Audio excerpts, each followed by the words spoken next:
Thanks. Thank you.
Good morning and good day, and thank you for attending the third day of Calm. Before we get started, we want to acknowledge the grief that many of our colleagues are experiencing today with the murder of 8 people, including 6 Asian American women in Atlanta yesterday. We stand in solidarity with our Asian American Pacific Islander colleagues and grieve with you. We would like to take a moment of silence to honor these women and all of those who have experienced violence against their communities, and reflect on the ways that we must stand against racism and hate.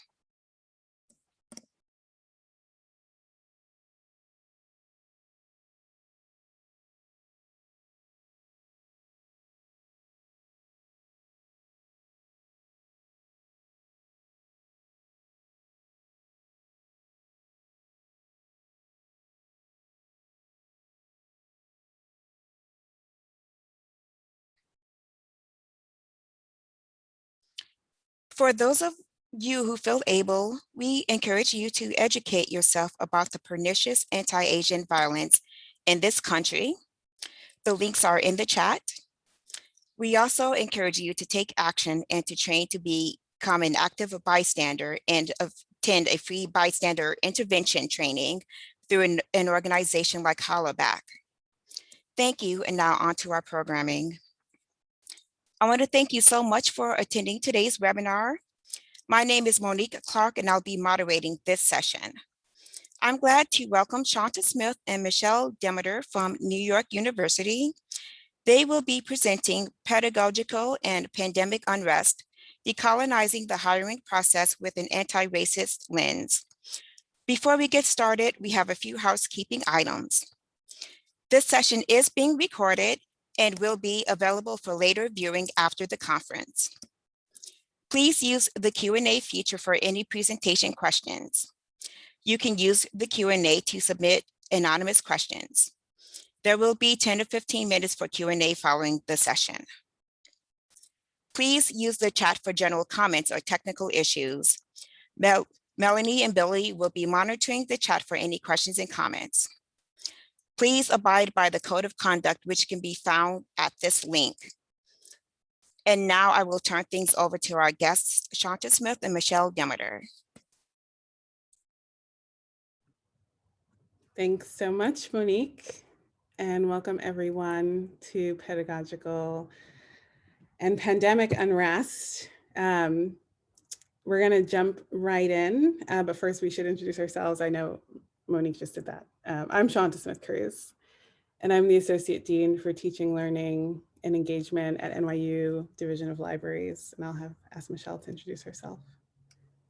Hi, I'm Michelle Demeter. I'm the head of our Undergraduate and Instructional Services Department at NYU Libraries. Welcome, everyone. And of course, we're gonna make sure to begin with a land acknowledgements, and I will read it with and to you. And I'm so excited that the CALM conference asks us to do this because I think it's an important thing to do. And I'm also happy that we had that moment together of silence because we want to acknowledge the Indigenous peoples of all the lands that we are on today. Michelle and I, your presenters, currently stand on land belonging to the Lenape and Wappinger territories.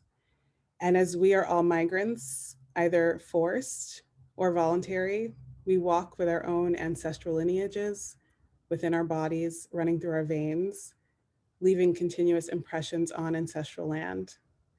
And so while we meet today on a virtual platform, we would like to stand with the CALM conference and reaffirm our commitment and responsibility to our ancestors and ourselves in improving relationships between nations and to improve our own understanding of local Indigenous peoples and their cultures. And in that reflection, acknowledge that we are all beneficiaries of years of colonial oppression and offer that we may begin to consider how we can try to reconcile and collaborate toward collective liberation. So we offer an opportunity for you to identify the land in which you reside in the chat. We're going to use the chat a lot here. You may type your current location or the location of your own ancestors as we pay homage to the contributions of the ancestors of this land and our own. So go ahead and let us know which land you would like to acknowledge in the chat.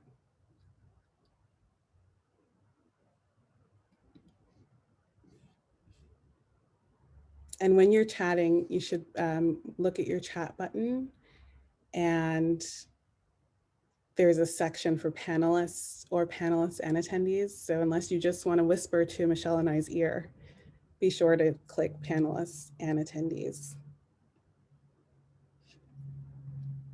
And thank you for participating in that.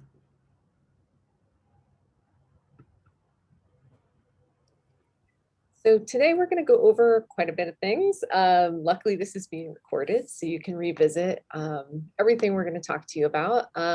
So our objectives for today, we really want to consider a re-envisioning of what teaching and learning looks like during times of significant change. So today, Shawn and I are going to go over kind of the hiring climate that these searches that we're going to talk about today went through. We're going to use two searches as examples. We're going to talk a little bit about the impact of diversity statements on a search. We're going to talk a little bit about ways to identify unconscious bias. And then we're going to give some recommendations and best practices just in general. So let's begin. First, we wanted to acknowledge that there's lots of language that we're going to be using today, and we don't want people to get stumped up in the language. We really want you to think of those objectives in the larger framework that we're bringing, but we do want to just foreground some specific terms. So I'm going to just go, there's four we're going to go over, not a whole bunch. So anti-racist, we're pulling this from a resource in science librarianship and social justice, which I helped to work with them on their part 3. So I was able to access their part 1 recently. And they used anti-racist to define people, organizations, or philosophies that actively reject and intentionally work to dismantle racism and systemic injustices in workplaces, homes, and everyday lives. Being anti-racist looks different depending on your identity and positionality, and it's important to acknowledge that to not be racist is not the same as being anti-racist. So anti-racist is a kind of active form of being. Another term you're going to hear us use quite a bit, an acronym, is IDBEA. So at our institution, this stands for inclusion, diversity, belonging, equity, and accessibility. But we do want to acknowledge that we know several of you are probably have different phrases or different acronyms for this where you're at. Some of you might use EDI or DEI or another combination. We've been using IDBE for several years now, and we just recently, in the past few months, added accessibility to this. So that's kind of a new addition for us. But we just wanted to kind of explain that since we'll probably be referring back to this as we go through today.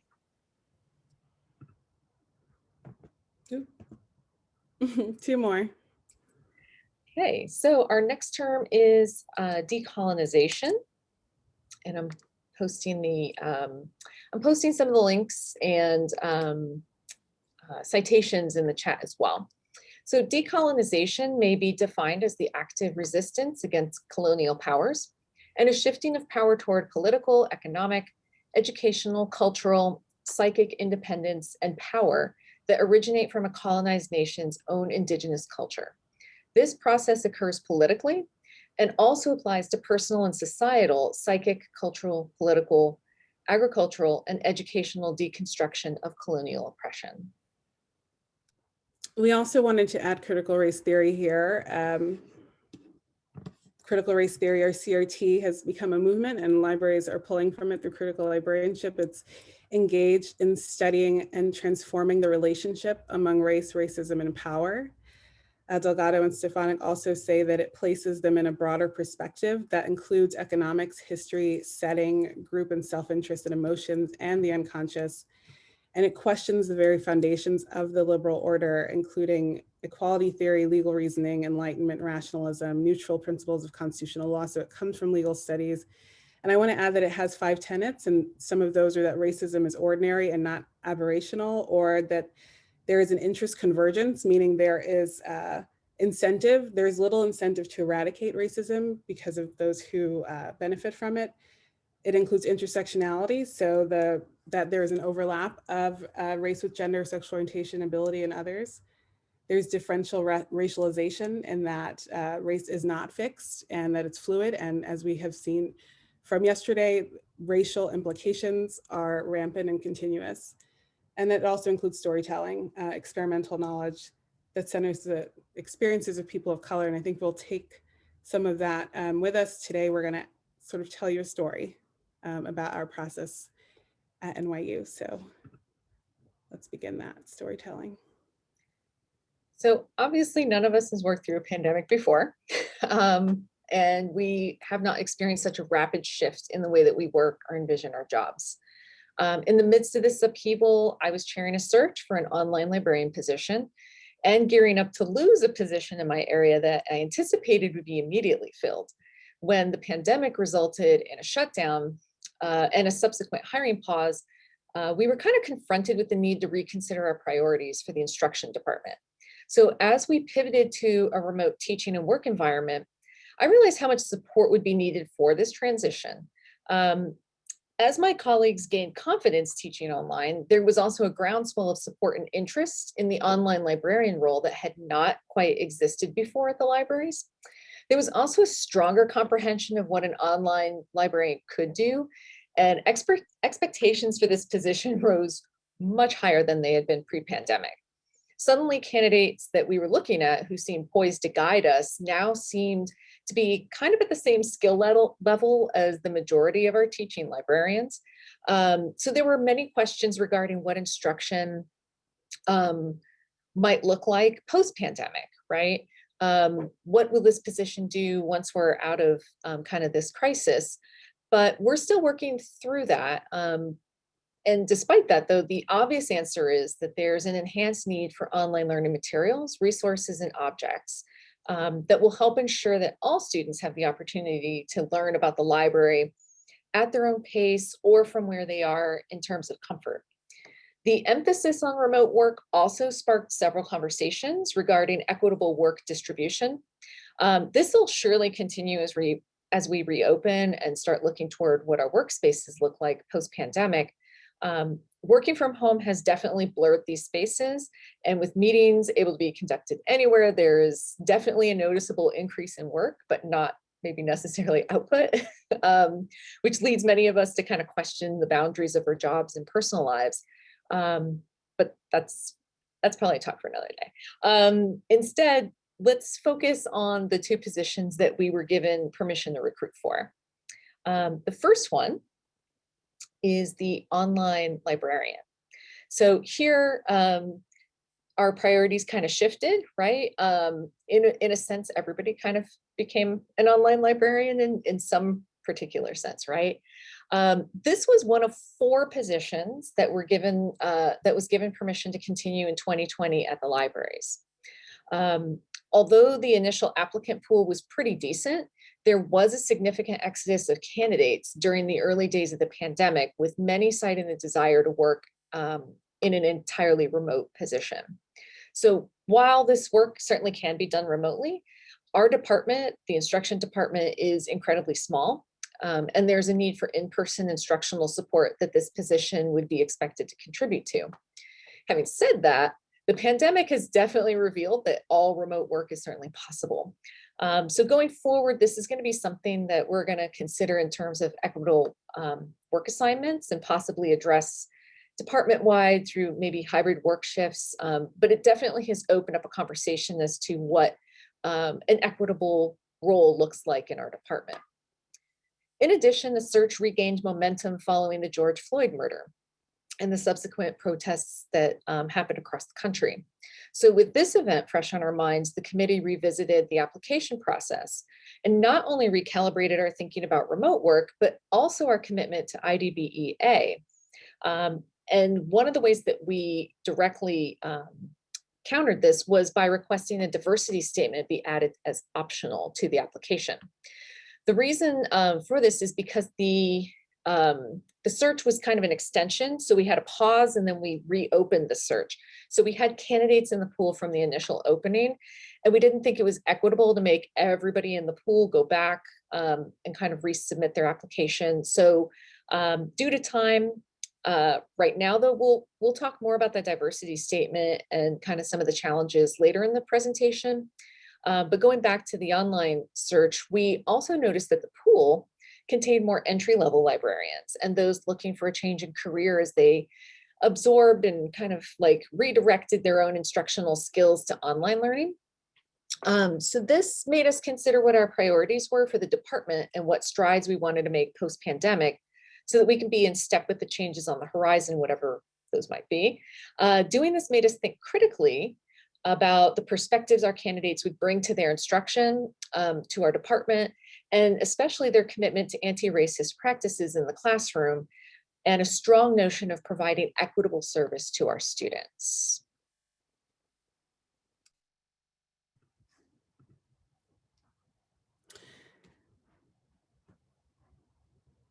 We also were, as we all have been, present during last year's uproar and unrest.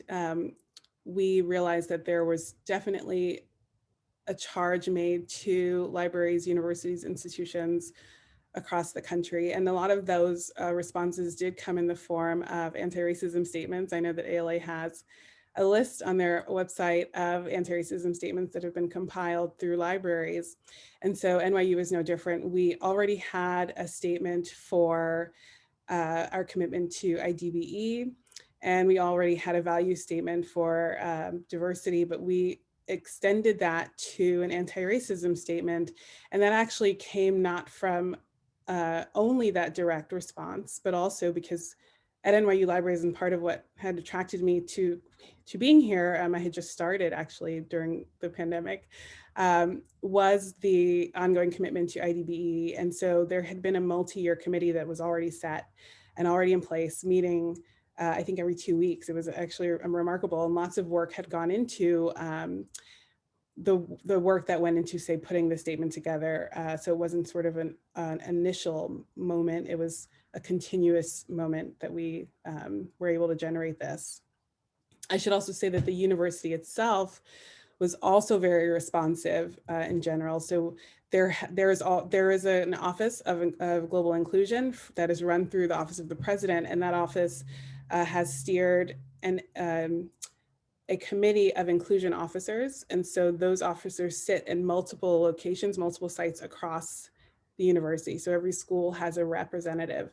And so the representative within the libraries, for example, sits on our IDBA committee. So there's already work happening across the university, so much so that our Common Read, which is a book that is sent to undergraduates to read over the summer for continuous programming throughout the year, it switched from Hamid's Exit West, which then is now our current Common Read. It was switched to Just Mercy by Brian Stevenson, who is he's a professor of law at NYU right now. So that shift in the Common Read led to a shift in programming, and being a part of the TLE, or the Teaching and Learning Engagement subdivision, being a part of programming and outreach, we worked with the provost's office to put together an event where we actually use this poster as the foreground of the event, to respond to not only the shift in power in the White House, but also our commitment to anti-racism. So this work was just bubbling up. It was generating across the country, and we knew that that had to be reflected in our hiring. It couldn't just be a thing that we talked about, but we had to do the thing that we're referring to. So having a strategic plan that included anti-racism in our priorities meant that we had to think through what that looked like in our teaching, what that looked like in our day-to-day work life, and also what it looked like in our staffing. And I say staffing because interestingly, our IDBA rep and the Inclusion Officer Committee is also at HR, and so is the head of HR. And so when we think about what are the steps that we take to be responsive to anti-racism, often the conversations are focused on how we are employing our, who are the librarians, right? And so if you look at ARL data, we already know that the profession is a majority white. The country is a majority white, so that's not surprising. But I think that having an active role in responding to how we can change this within the profession, and thinking through some pipeline conversations, how we bring people from, say, the undergraduate experience to the graduate experience to the MLS, what steps we're taking, that's something that we want to investigate here. And it's something that we were thinking through as we were putting forward a position. I should also add that part of the freeze that took place as a result of hiring during a pandemic meant that many of the positions we had slated had to be frozen. We could not bring new people in. The budgets were frozen. Do not continue any searches. Searches were stopped midpoint. And as Michelle mentioned, the online learning on the librarian position was seen as a priority and did get pushed through. We also had the opportunity to present to the provost's office, and us, the library, and across the university had the opportunity to present and say, here are the positions we really, really must have right now. And so when thinking through those questions of who we needed to push through, we were able to take a line that was a general reference, an outreach librarian or instruction outreach librarian line, and reimagine that line and say, well, what are the things that we really need to do right now? What are the points of contention that's happening in the country? What are our priorities? And so with that, and with knowing that we need to diversify our profession, we came up with a critical pedagogy librarian position. And so what was exciting about this new approach to this sort of generalist reference and instruction and outreach librarian is knowing that we would have the expectations of this person to do this work anyway.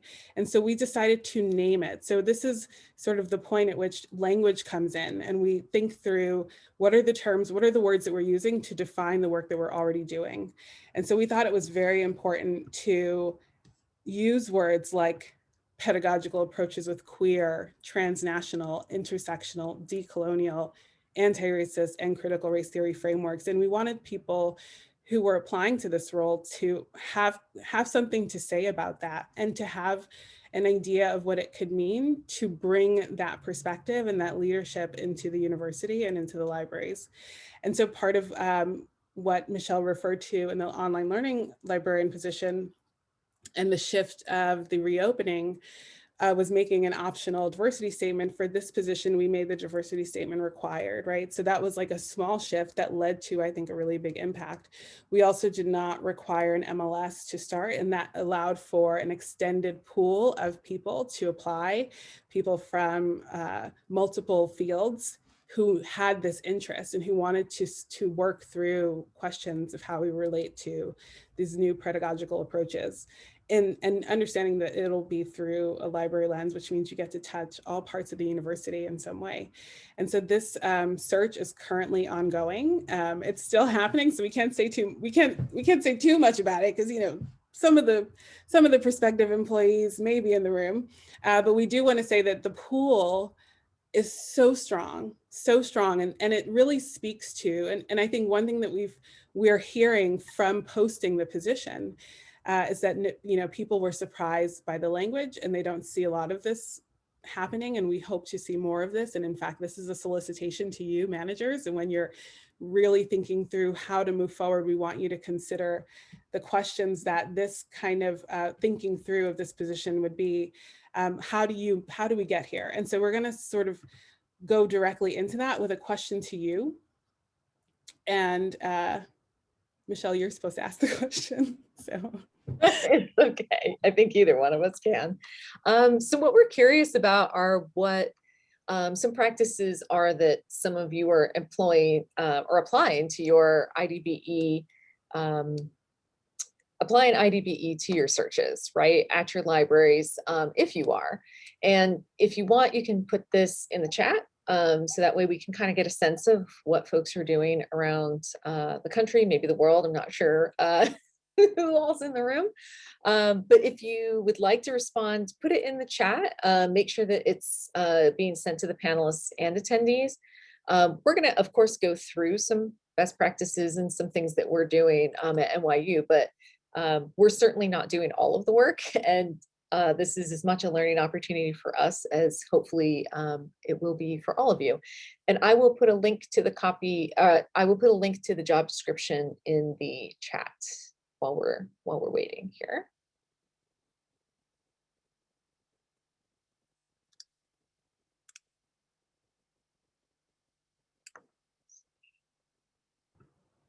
I think these are all really good. Anti-bias training, unconscious bias training. Yep. We can go home now. It's all happening in this hour. That was easy. So should we keep going while people? Yeah. Okay. And we're going to talk a whole bunch about diversity statement. So we're going to go in about some of the things that we've done. Mm-hmm.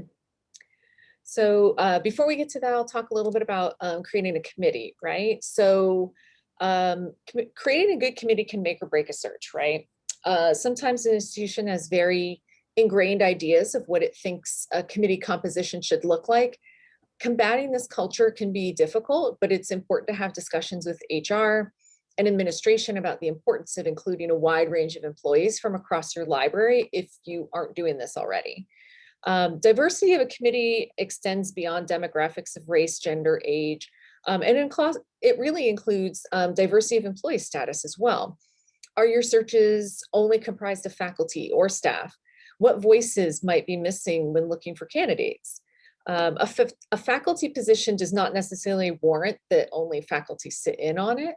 And it's important to realize that, regardless of what level the position is that you're looking for, most positions collaborate with faculty, staff, students, and they impact the work across all departments, both inside and outside of the library. Of course, we do realize that faculty governance may impact the composition of some searches, but we encourage you to push back on those requirements. Hold conversations about who deserves to be at the table.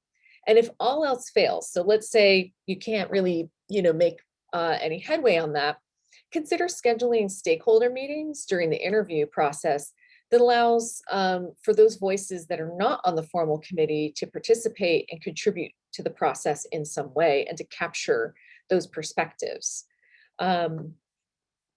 It's also a good idea to ensure that anyone who is invited to participate on a committee is told explicitly what you hope they will bring to the process and what you value regarding their professional perspective. It's to ensure that they have capacity for the work and that they fully understand the timeline to which they're committing, which allows for an equitable distribution of work and an opportunity for those who don't have time for such a labor-intensive assignment to kind of graciously decline without fear of consequence, because we all know that there is a lot of invisible labor and labor that doesn't necessarily contribute to one's,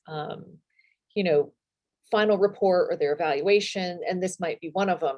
And this can be particularly important when considering union or staff colleagues because their time may be accounted for in different ways than faculty.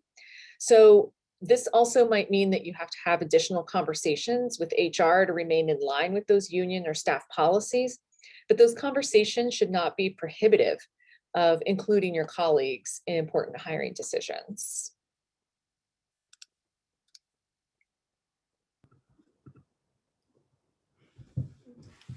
So there was some mention of diversity statements.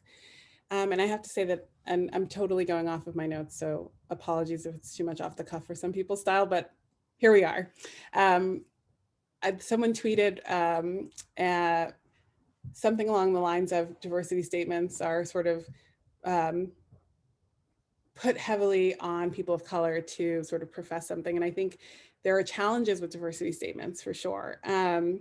And I think, and so we actually have a link to what we did. So in the first instance, when we asked people for a diversity statement as a variable of the application, not as a requirement, we ended up getting too much of a large range of responses that we do agree did not support or help or really add to the nature of their application. And so we realized that we had to create a prompt and really articulate what a diversity statement is and what we're asking for. Part of what's important when asking for diversity statements is to be clear about what the intentions are of that diversity statement.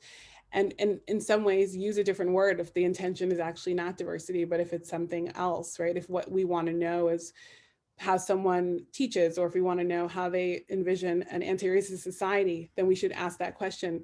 I think posing something as a diversity statement really can lead to an open-ended response to really give the applicant an opportunity to think through how they would utilize the support networks in the institution to allow for diversity work to happen. I think that it's an important thing to define what diversity means to your institution and acknowledge that there are concerns. Someone out in the chat, for example, mentioned that Canada does not have sort of this practice, right? And I want to add back to you that it doesn't really happen in the US either. So, it's sort of not a standard concept, but that it is true that international applicants will respond to diversity in a different way than folks within the States. And also depending on whether you have been a part of a predominantly white institution or if you've never been in an academic institution, how you imagine diversity will be different. So it's important to give some reference points to ask when asking for when you ask people to supply diversity statements. The question of mandatory versus optional came up for sure. When it was optional, it felt a little bit like a trap for people who didn't submit it. So when you're in a committee and you have these sort of multiple documents, you're staring at a CV, you're staring at the cover letter, and then you everyone has their 3 references and some have diversity statements and some don't, it does become imbalance, right? So in some ways, the idea of providing this as an option may not work for the applicants when it may not work for the applicants to not supply one. Having said that, we made sure to not make it work against someone when they didn't have one, especially when diversity was implicated in their cover letter anyway. I would also say for some, it works against them if they're not sure how to create it and how to construct it. It can create language that makes someone seem like not the best fit for the position when in fact, perhaps they were, and they just didn't have the language. They didn't have the language because any institution they'd previously been in did not allow them to hone that language. So it is something that I would recommend having conversations with your HR department, talking with the committee about whether a diversity statement, if your institution is ready for that. In ours, we linked to our statement on anti-racism, our value statement, our mission, to IDBEA. And so we led people to language that we use so that they could incorporate that language into their own practice. Now, if you don't have that kind of material to link to, then it may be misleading to ask people to respond to something that your institution has not yet curated.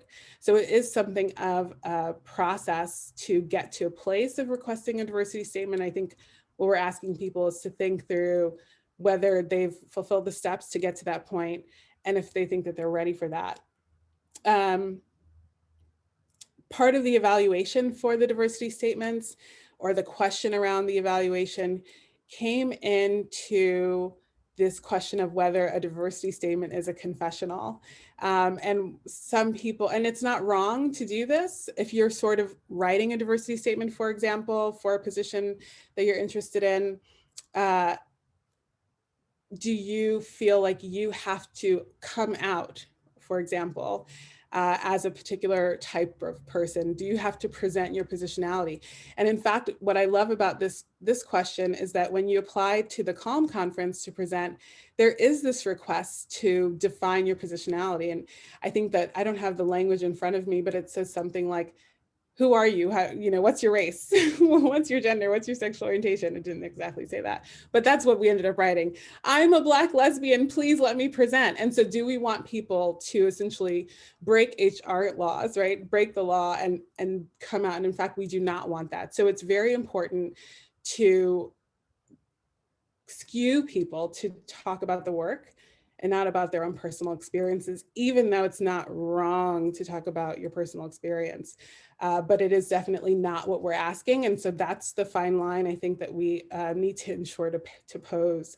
And so as we crafted this prompt for creating a diversity statement for those who are applying, when we made it mandatory, we did aim to acknowledge that we wanted people to focus on pedagogy, focus on the classroom, focus on the institution, focus on your professional experiences, right? And so we actually got much more curated notes of diversity, and people talked about their research, people talked about their experiences teaching and using active learning strategies. It really did give us what we were looking for, and less of, well, here's how I was raised and here was my personal experience in life. Although that's not necessarily wrong to say, but we don't want people to feel pressure to say that type of thing. Michelle, did you want to add to that? No, I think that covered everything. We kind of developed this idea over the course of several searches, including the search for Shawn, where it was a question of, do we require a diversity statement? If we do, is it optional? Is it mandatory? And I think part of the problem we had around implementing this in the searches that I was on was this lack of clarity, because we got such a wide range of statements, and some of them were like 2 sentences and some of them were 2 pages. And as we kind of went through the searches and tried, different options, we realized just being specific about what we were looking for was really our best option. And it made it much more equitable when evaluating the statements. We had a better sense of, here are the parameters we gave people versus kind of a free-for-all. to just kind of figure out what it is that we meant by diversity, or what we might be looking for as an institution or a department. So in this last iteration with the critical pedagogy librarian, we've definitely seen the value to being very specific in what we're asking for in the statement. It's been super helpful for us, and hopefully helpful for the candidates to kind of think through, how they are thinking about diversity and inclusion and the impacts on the position as well, and what they want to bring maybe to the position. And Monique put into the chat the actual question for the presenters. Thank you, Monique. So it's an example of what the diversity statement is not asking, right? And so it's difficult to say, here's what we don't want you to do. And we still got some of that, and it's not wrong to do that, but when you're hiring, you can't ask anyone to unveil any part of their identity, and that's for equal opportunity employment, and we still agree with that and uphold to that. So unlike in Canada, where there is you can say we're hiring a Black person for this, you can't say that in the United States. And so and we're not saying that. We're saying we want someone to do this work. So I'm curious to ask everyone another question that we're going to pose to you, which is, this is not a clean science. We haven't perfected the diversity statement. So we're curious what you think the impact having a diversity statement in a candidate's application has on their application. And while you're thinking through that, I also want to point out that having a committee that comes from various perspectives, from various parts of the library, from various ranks within the faculty and outside of the faculty, and administrative roles and all roles within the library, and who represent a diverse body, curating this kind of diversity statement was also really important, because things that I would say and things that Michelle would say were completely vetoed and moved around based on the makeup of our committee, which was really a great experience.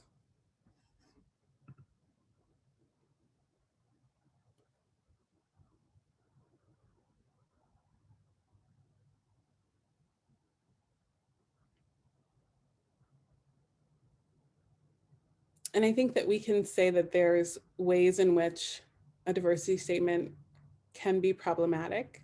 And that's what I'm looking for. I want to hear the problematic things, but also that what happens when you don't ask for it and then you bring people in expecting to sort of meet us where we're at, right? And so there's this balance of wanting to do both. And then last I'll say, Michelle mentioned that when I came in, it's true that I entered NYU Libraries this time last year, February. And what made me interested in applying, and there were other institutions, the only jobs I would apply for were the ones that asked for a diversity statement. So I think it does speak to where the institution is, for sure. So we're going to keep going because we actually want to get questions from you and talk to you. We want you to ask us questions. So as you're writing those in, we're going to keep going to some recommendations for best practices.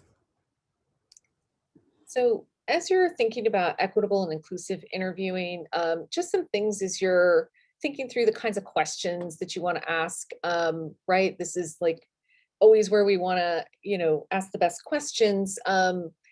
But you have to be really conscientious when crafting them, right? A lot of us like those multi-layer questions that really try to sneak in like 2 to 4 questions under the guise of one.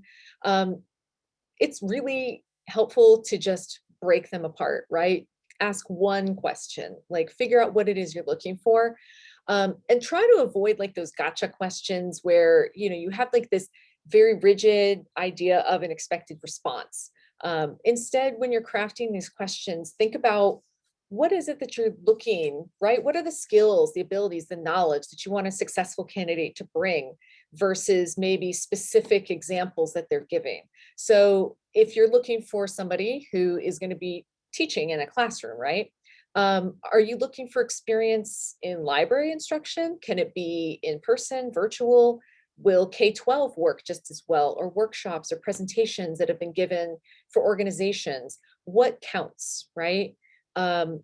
Give your candidates some flexibility to kind of present their authentic selves so that when they state something that is unique, it kind of invites clarification or elaboration. And then you can ask follow-up questions, right? So everybody will have the same questions so that you have kind of the same slate of information to kind of compare against. But then you can have these follow-ups that allow for a more individualized interaction, and hopefully allows the candidates to be a little more relaxed and feel like it's kind of a conversation, versus, you know, just rapid fire questions that we're asking and always looking down, taking the notes, right? That's always, it's always kind of like the theme, I think. Creating these questions does take trial and error, and it takes some time to develop them, and you'll have to practice them on people. So they're not going to be perfect out the gate. But once you kind of have them prepared, you can start building like a bank of questions, right? That can be used for future searches. Let's see, I'm gonna move, I think, to the next slide, just so that we have a little bit of time to talk a little bit about unconscious bias, because this is also really important as we're looking at applications and we're conducting our interviews. It's easy to forget that we have our own biases. There are a lot of resources linked through HR, both library HR, university HR, that can kind of help us identify and mitigate those biases. A lot of this work is linked through cultural competency, which is understanding, communicating, and effectively interacting with people across different cultures, right? Recognizing that our experiences are unique, regardless of whatever, you know, perceived commonalities may overlap. So it's really important to kind of think about those biases, which can be difficult and uncomfortable. And you may even have to enlist friends to kind of help you with this. But it's really important to confront your own biases in order to avoid projecting onto candidates. This can include looking at outward appearances, right? Do you speak differently to men or women of different ages, maybe? Do you have assumptions about people based on the color of their hair? Maybe whether they speak with a perceived accent. It's also important to consider your own perceived personality traits, right? If you're an introvert or an extrovert, this can seriously impact the personality traits you identify and interpret. For instance, if you're an introvert, you might have a candidate who's maybe more gregarious, right? But you want to be aware of the adjectives you use to describe those perceived behaviors and try to avoid value judgments, especially because women and women of color, especially, often are kind of looked at in certain ways, right? And it's important to understand how you are listening to them, how you are projecting your own like ideas on what they're saying. Socialization cues are a huge problem, especially for women and women of color. These are cues that may attempt to mask feelings of discomfort during a presentation or during an interview, and they might manifest as giggling or appearing not to be as serious about maybe something that is a serious issue. So kind of be aware of that and try to check that. It's really the best to get unconscious bias training because we're running out of time and I'm kind of running through this. So I'm not really going through this as critically as I would like to. But it's definitely important to think critically about yourself, who you are, and then to think critically about the candidates that you interview while challenging yourself to think critically about the words and phrases you use to describe or characterize their responses to your questions. I think we're gonna cut it short and speed through the last three and not ask the last question, but I did want to point to what everybody's throwing into the chat, which I love, is that there are challenges for, in quotes, diversity hiring. And I think that one of the main ones that we wanna think through is making sure, and like I think Tawana's pointing to this, that we really need to consider the difference between hiring diverse candidates versus hiring positions that have anti-racism, diversity, decolonial practice, which is the undoing, right? The reimagining, I was going to say destruction, but more so the distancing from Western thought, from colonial thought, into our positions, whether it's a cataloging position, a technical services, if it's instruction, public services, this can be woven into our work. And that's the work that I think has to enter into the the language in order for this diversity hiring to happen. And people will come if you call to them, right? Like if you're interested in people doing this work, then the people wanting to do this work will come. And if we want people to come in to do the same work, then we're not going to see sort of this diversity of applicant pool. There also is the fact that because there is sort of an interest in this, in a diversity of our profession, that there's an in-demand skill set for people who want to do this work, right? And so we have to be able to compensate people fairly and adequately, because unfortunately, if our budget is our budget, people are going to move in different directions. And so that is a challenge from an admin perspective, to offer a rate that I think is competitive when I know someone is just a gem and I want them so badly, but they are wanted by 5 other institutions, right? So you can get to the end of the search, and then then we're in that position. So I would say we need to be thinking through these things. If we need to compensate folks, and we need to think through how we're bringing people in. I'm going to jump past the last question, but it was essentially asking you, what are some challenges that you see? So if you wanted to run that in, you can, but we're just going to go straight into ending off with our recommendations for an all remote search. So Michelle, do you want to jump through those? Yeah, sure. We have seen all kinds of really interesting things come out during this closure with the pandemic. One of the more interesting things we've seen was at the University of Michigan. They were searching for 2 positions, one of which was a digital learning librarian, and they held an open information session prior to closing the applicant pool, where they ran through all of their demographics, overview of the position, the culture, the city, the university, the library, and then they opened it for questions so that potential applicants could get a better sense of the colleagues, right, who were there, but also just a better sense of the position and whether they wanted to apply, which we thought was really helpful. Again, when you're thinking about building your committees, really consider individual circumstances and commitments, as well as the circumstances and commitments of those who you are interviewing. They have their own personal commitments, and doing a 2-day interview is really difficult to do. So make sure that you're thinking through the actual amount of time that you're asking these candidates to spend with you, and being mindful of their commitments as well. Build in time. It's hard to build in and replicate, a dinner or a lunch, or those like informal chats through the hallway as you're walking them from, interview to interview, but really try to consider their circumstances, and build in time for those informal chats, whether it's tagged on to the end of like the formal interview process, or if you build in time for just people to come into a room on Zoom and just chat with each other, and giving candidates time to ask you questions. They often have tons and tons of questions, and on Zoom, it's harder sometimes to get all those questions in. And then build in tons of breaks. Everybody needs a break.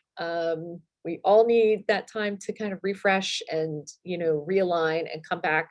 Whether you're the interviewer or being interviewed yourself, you need that time. So don't be afraid to ask for that time if it's not being given. Speaking of time, we are at time because we want to ask questions have you ask us questions. So I'm going to leave this slide up while I say that really, although there are many, many recommendations for adding anti-racism and DEI and DEI into your searches, as we've seen, it really starts from the ground up. It starts from administrative input. It starts from, our leaders, our deans really saying, here are priorities, and here's how it's funneling down into the work that we're doing. But also things like unconscious bias training, having folks really understand the language that you're using. And if you're going to do things like diversity statements, to have it be woven into the position and not people's personal lives. So thank you for participating in this process with us. And we want your questions, although you have to use the Q&A, and I can't open my Q&A, and I don't know why. So I think I might have to stop sharing my screen in order to open the Q&A. So we're going to stop sharing the screen, but we're still here, so don't leave, and let's get your questions. So thank you so much, Shanta and Michelle. We'll go ahead and take time for questions. So as Shanta said, please type your questions into the Q&A and they'll answer them as they come.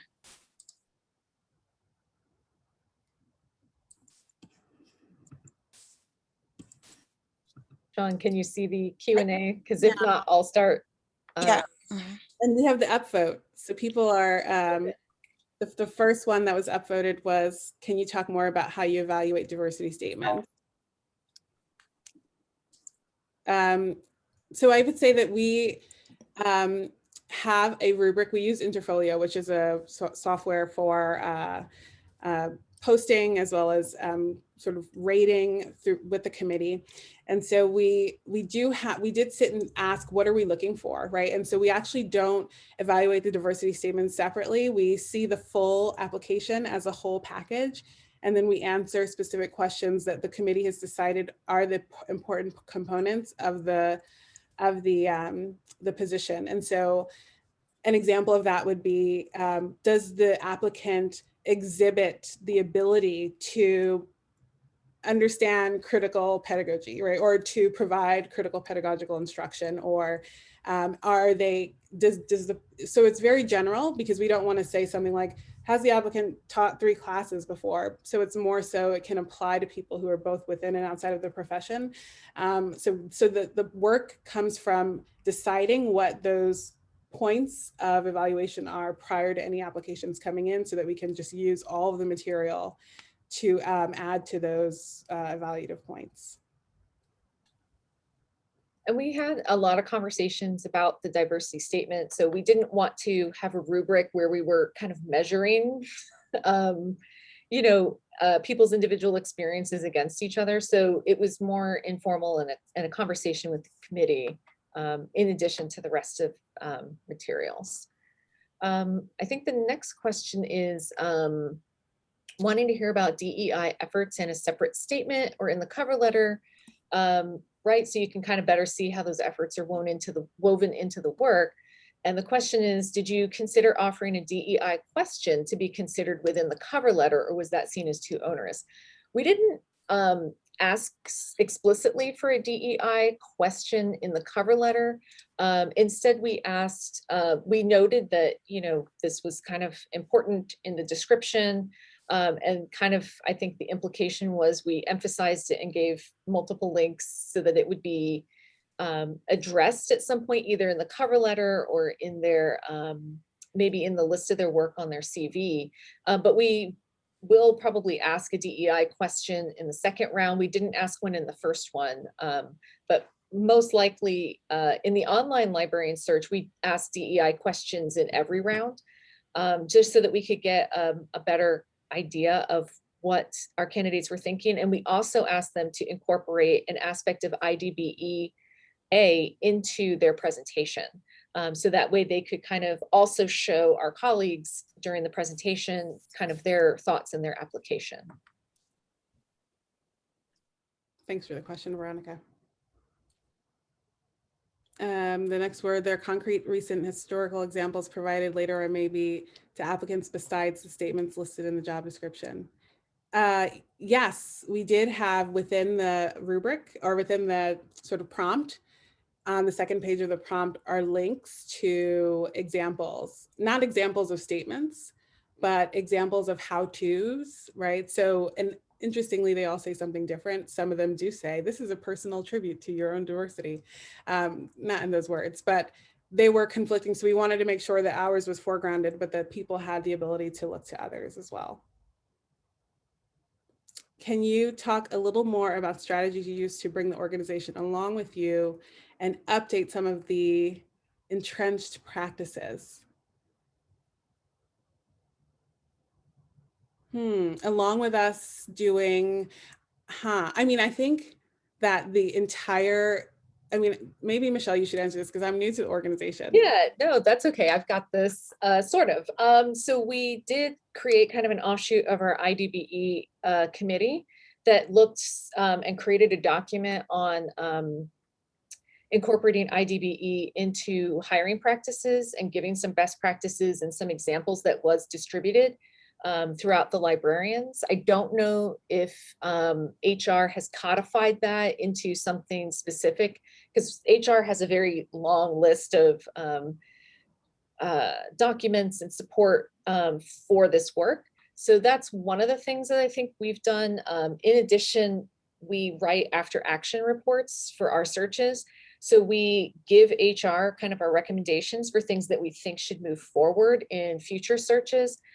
So some of the things that we've been talking about is kind of working through some of these issues and trying to figure out, okay, what can we do going forward? What worked, what didn't work? Where did we run into kind of barriers, and then kind of rethinking through it. So there've been conversations, I think, at multiple levels, and we're trying to, I think, work on that workflow as to how that moves forward with each search as we go forward. And we're creating more opportunities to have kind of a toolkit as we pass it forward to different searches. I'm looking at the three questions in front of me. Queers first, how about some dress codes, and something along the lines of demographics. The demographics were ARL statistics of faculty librarians and not staff. And it is true that the staff who are non-faculty librarians is more diverse. And that's something that we talk about in terms of inequity and in terms of inequity of, say, pay and like sort of things that people get, benefits, you know, travel time, research time, et cetera. So that is something that we think about. Also, when a student walks into the circ desk versus the reference desk, do they see a person of color, do they see a white person? What does that mean to our instruction and our pedagogical values, and how do we shift that around? So that was for faculty. Queer definitely was put first. It was a bias. That was an unconscious bias. I put queer first. That is the only answer. I could have created some like reason, but ultimately that was just what happened. Dress code guidelines, no, we do not have. I mean, I think that probably we could have a queer conversation about presentation and performance, and dressing. I think Zoom really helps to get us to a place where we can reimagine what it looks, how we present and what that looks like. But no, we haven't talked about dress code at all. Sorry, Michelle, I was just running through them. Fine, I know. The reference letters, yeah, those are kind of a mixed bag, because we've had people who hate, you know, writing them and that there's like not often kind of like much difference. Everybody's awesome, right? Is kind of how it boils down to. So, but I don't know if we require letters or if we just, I think we more kind of do an interview of references. I don't think we ask for letters at our library. Yeah. And then lastly, with the last 30 seconds, what other trainings are offered? We have IDBA trainings happening all the time, ongoing. There's probably one happening right now. You know, we're planning them, we're doing professional development. So it is definitely a thing where everyone's eligible to be on a committee and everyone's eligible to attend these trainings. And we're just hoping that they take advantage of them. Thank you all so much for this super fun, exciting. I love seeing your names, which you could see your own names, because this is a beautiful room of people. And it was just really great to be here, and find us on Twitter. Thanks, everyone. Thank you. Yes, thank you so much for answering these questions and for your excellent and informative presentation. It was definitely a pleasure to have you with us. In the chat, I dropped in the link to the survey. I'm sure they would love to have your feedback, so please feel free to fill it out. And don't forget, at 2:15, we have a couple of breakout sessions and some lightning talks, so please join us for that. Once again, thank you, and I hope you enjoy the rest of your day.